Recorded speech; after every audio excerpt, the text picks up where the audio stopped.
Hello welcome back to my channel. നമുക്കിന്ന് വീട്ടിൽ തന്നെ അടിപൊളി മാംഗോ ഫ്രൂട്ട് തയ്യാറാക്കിയാലോ. അതിനായിട്ട് ഞാനിവിടെ നല്ല പഴുത്ത മാങ്ങയാട്ടോ എടുത്തിരിക്കുന്നത്. ഇവിടെ ഈ മാങ്ങനെ ചകിരി മാങ്ങ എന്നട്ടോ പറയാം, പിന്നെ ജ്യൂസ് മാങ്ങ എന്നും പറയും. നിങ്ങളുടെ നാട്ടിൽ ഈ മാങ്ങനെ എന്താ പറയുകയെന്ന് കമൻറ്റ് ചെയ്യണേ. അപ്പോൾ നമുക്കിത് ഒരു പാത്രത്തിൽ നല്ല തണുത്ത വെള്ളം ഒഴിച്ച ശേഷം ഈ മാങ്ങ ഞാനിപ്പോൾ ചെയ്യുന്ന പോലെ ചെയ്യണം കേട്ടോ. ഇതിന് തൊലിയൊക്കെ ഇങ്ങനെ മാറ്റിയിട്ട് തൊലിയും മാങ്ങയും പാടെ ഈ വെള്ളത്തിലോട്ടിടണം. അങ്ങനെ എല്ലാ മാങ്ങയും ഇടണം കേട്ടോ. ഇതിന് തണ്ട് പെടാൻ പാടില്ല കേട്ടോ.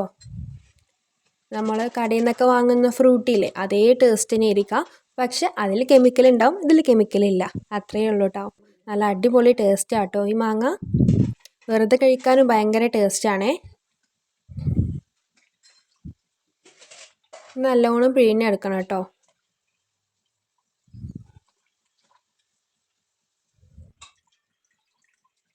വീട്ടിൽ ഈ മാങ്ങ ഉള്ളവരൊക്കെ ഇതുപോലെ ഒന്ന് ട്രൈ ചെയ്ത് നോക്കണം കേട്ടോ. ഇത് നമ്മൾ 2 വെള്ളത്തിൽ ഇതുപോലെ ചെയ്ത ശേഷം നമുക്കിത് അരിച്ചെടുക്കണം. എന്നിട്ട് മധുരത്തിന് ആവശ്യമുള്ള പഞ്ചസാരയും ഇട്ടിട്ട് നല്ലോണം മിക്സ് ചെയ്യാം. നമുക്കിത് സ്റ്റോർ ചെയ്ത് വെക്കാം കേട്ടോ ഫ്രിഡ്ജിൽ. നമുക്ക് മാംഗോ ഫ്രൂട്ടില്ലേ, അതുപോലെ നമുക്കിത് കുപ്പിയിലാക്കിയിട്ട് സ്റ്റോർ ചെയ്ത് വെക്കാനുള്ളതേ ഉള്ളൂ. നല്ല വേനലല്ലേ, നമുക്ക് വേനലത്തൊക്കെ പുറത്ത് പോയിട്ട് ഇരുന്നേക്കൊക്കെ കുടിക്കാൻ പറ്റിയ അടിപൊളി ജ്യൂസാണേ. അപ്പോൾ എല്ലാവരും ഒന്ന് ട്രൈ ചെയ്ത് നോക്കുക, ഫീഡ്ബാക്ക് അറിയിക്കണേ.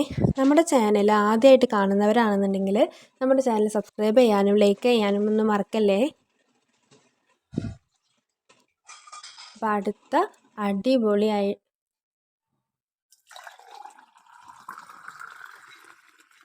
അടുത്ത അടിപൊളി വീഡിയോ ആയിട്ട് വീണ്ടും വരാം. Bye friends.